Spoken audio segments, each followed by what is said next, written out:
four-headed beast, Ronan Bennett's new BBC One drama also has no shortage of plot strands. Hidden, a political thriller, is a new vehicle for one of TV drama's best-loved stars.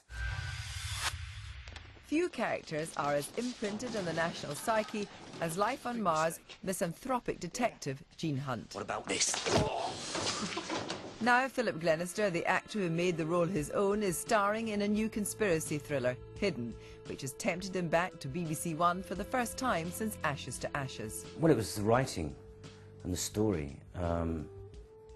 I met David Thompson, the executive producer, and Ronan Bennett, the writer, and we met and had a drink and talked about it, and it just sounded very interesting, very intriguing, something very of its time now.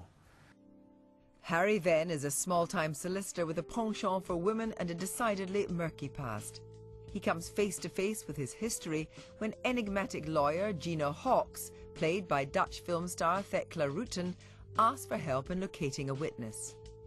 Drawn in by a mix of intrigue and money, Harry agrees, hooked by the possibility of also investigating the violent death of his brother 20 years before.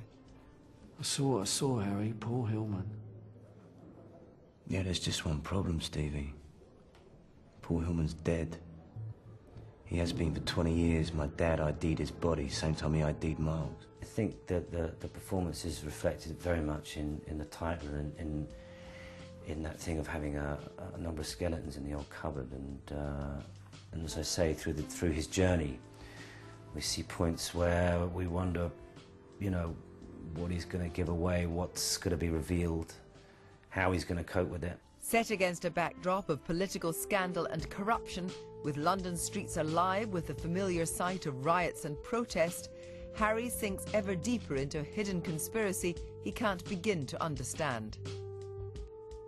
Ronan Bennett, whose writing credits include Michael Mann's Public Enemies, wrote the script in collaboration with Hollywood veteran screenwriter and producer Walter Bernstein, best known for such high-profile films as Failsafe.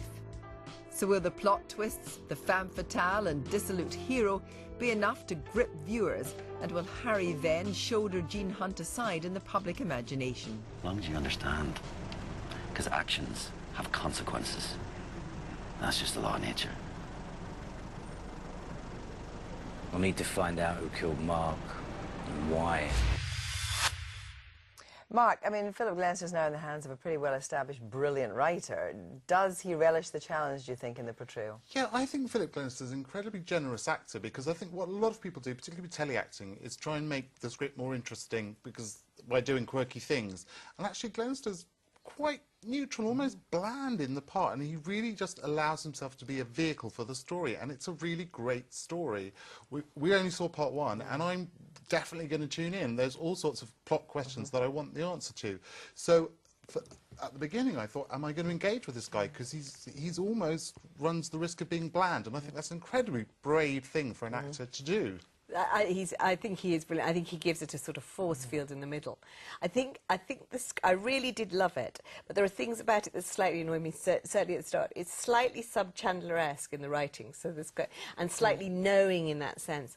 And so that Glenister's got lines like, you know, I knew you were a smart broad because you didn't drink the coffee. Yeah. And actually, it takes a really good actor to pull those off, and he does. And I thought, as it went on, that its sort of artifice was overcome by a kind of down really quickly. Down, and you start to be very interested. I mean, you say that. I actually enjoyed that artifice because it's a very, very knowing production. Knowing in the best way, in as much as it takes for granted that the audience will know a lot about the genre, but also wants to get into it. Yeah. So it starts really fast. It starts with a flashback. You don't know where you are for the first 10 minutes, and it takes you along, and it assumes that because we've all been watching these great dramas on TV over the last few years, the Killing, I was just saying, that's where everybody's upping their game, because you've got the Wire State of Play, and you've got the Killing, and now this is going to be on BBC One at 9 o'clock, where Spooks has played very well. But it really, it's this idea of challenging entertainment for the audience. Well, I think I agree with you about Glenister, because I think the audience has come to sort of love him and trust him so much that even though he seems to be now kind of Gene Hunt on Prozac in this, you know, sort of with a bit of cocaine, actually. Yeah, well, but he seems it's melancholia though, isn't it? Really, he's slightly sort of sedated. Yeah, but Ronan But Bennett loves those kind of flawed heroes. People sort of... Well, doesn't he just? You see, this is where I disagree with you, because I think well, there's knowing, and we could say it's tired, because I think everything that you would expect from the genre is absolutely there. You know, you've got a rumpled hero, check. His marriage is on the rocks, check.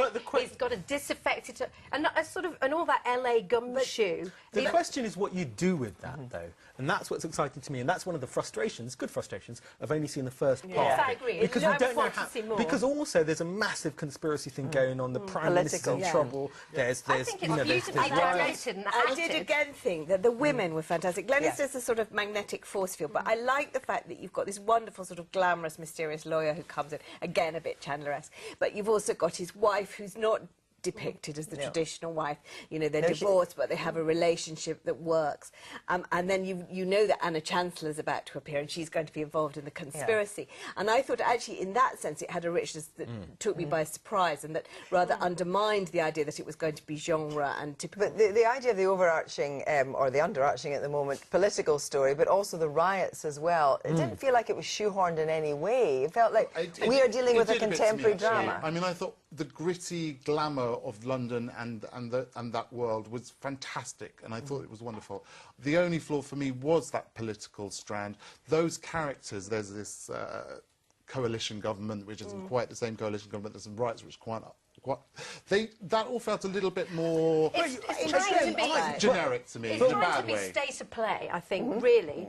But what I think it doesn't do is it doesn't manage to break frame in the way that, say, The Killing did. And I think that's what we judged against. Exactly, we don't know yet, but what I like is the fact that it takes its psychic energy from the crazy state of our real world at the moment, from the fact that, you know, we are living in a time of conspiracy, we are living in a time when politicians and governments are lying to us, we are living in a time of riots and uncertainty and economic downfall. All of that is going on in the background, maybe explicitly, but also inexplicitly as well, or unexpressibly. And I love the fact that, in fact, they've taken all of those elements and formed them into something here. And so I don't think it's that heavy-handed in the playing of these. I think there's a lot that's going unsaid. It It's an incredible thing that it was using all the elements, tick, tick, tick, tick, tick, of a genre, and yet it felt like a breath of fresh air. But you know, it's an incredible thing. Really. But also, the way that it's unfolding is unfolding so incredibly, it's almost elliptically. You just have no idea. What I think is brilliant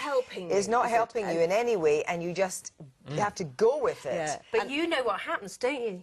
Yeah. I think you should appearance. You know, I'd seen exactly the right. movie of Tinky Tailor Soldier Spy the night before, and actually this storytelling seemed far easier than the very elliptical storytelling of that movie. For me, I found this very easy to read. Well, if you're ready to get your teeth into a fast-paced piece of modern drama, Hidden will be on very public display at 9 o'clock next Thursday on BBC One.